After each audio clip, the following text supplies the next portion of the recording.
আসসালামু আলাইকুম।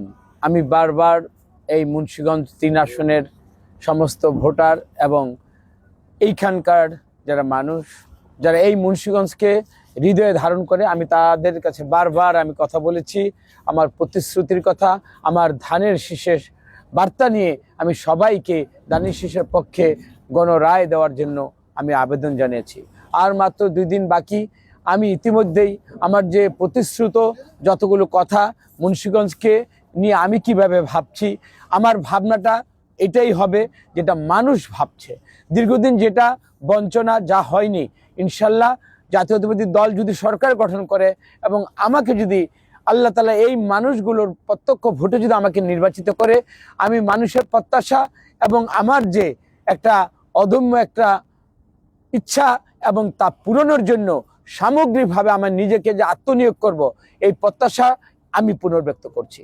আমি আশা করব শান্তিপূর্ণ এবং প্রশাসনের সার্বিক যে প্রতিশ্রুতি, তাদের মধ্য দিয়ে যে একটা শান্তিপূর্ণ নির্বাচন হবে, এই নির্বাচন যে রায় হবে তা আমি নিজেও মেনে নেব এবং আমার অংশীজন যারা নির্বাচনে অংশগ্রহণ করছে, আমি মনে করব তাদের উদারতা এবং মানসিকতার মধ্যে সবসময় জনগণের রায়কে মেনে নেওয়ার যে একটা প্রতিশ্রুতি, সেই প্রতিশ্রুতির প্রতি সবাই যেন আস্থাশীল এবং যত্নবান হয় এবং এটা মেনে নেওয়ার মতো ইনশাআল্লাহ যেন সবার মানসিকতা তৈরি হয়ে থাকে। আমার স্বপ্ন তো ইতিমধ্যে আমি বলেছি, এই স্বল্প পরিসরের স্বপ্ন। আমি মুন্সিগঞ্জকে আধুনিক একটা মানুষকে একটা এমন একটা শহর যেটা হওয়ার কথা ছিল বাট হয়নি, কিন্তু যা হয়নি তা আমি ইনশাল্লাহ করে আমি দেখাতে চাই। এখানে ইতিমধ্যে এই স্বল্প পরিসরে আগামী যে 2 দিন পরে যে নির্বাচন, এখন আর কোনো প্রতিশ্রুতির মাধ্যমে আমি আর সেই স্বপ্নকে আমি পূরণ করতে আমি দিতে চাচ্ছি না। স্বপ্ন এই সময়ের মধ্যে পূরণ হবে না। তারেক রহমান বলেছেন, স্বপ্ন আমরা দেখব না, উই হ্যাভ এ প্ল্যান, এবং এই প্ল্যানটাই হবে বাস্তবায়নের।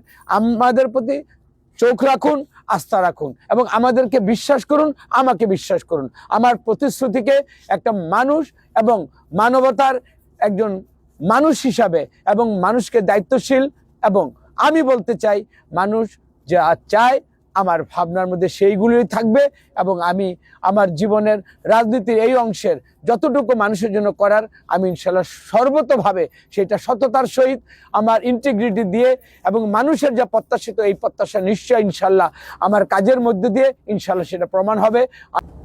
জাতীয়তাবাদী দলের শহীদ প্রেসিডেন্ট জিয়াউর রহমানের আদর্শ দেশপ্রেম, বেগম খালেদা জিয়ার গণতন্ত্রের জন্য জীবনের শেষ দিন পর্যন্ত যেভাবে লড়াই করেছেন, তার এভাবে চলে যাওয়া এবং তারেক রহমানের বাংলাদেশে এসে বাংলাদেশকে বিনির্মাণের জন্য যেভাবে সাজাতে চাচ্ছে, তার প্রতীক ধানের শীষ, যা মুন্সিগঞ্জের এই 3 আসনের মধ্যে আমার হাতে ইনশাল্লাহ তুলে দিয়েছে।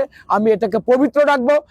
আপনারা নির্বিঘ্নে কেন্দ্রে আসবেন, আস্থা এবং বিশ্বাসের সহিত ভোট প্রয়োগ করবেন এবং ভোটের রেজাল্ট পর্যন্ত ইনশাল্লাহ আপনারা অপেক্ষা করতে থাকুন।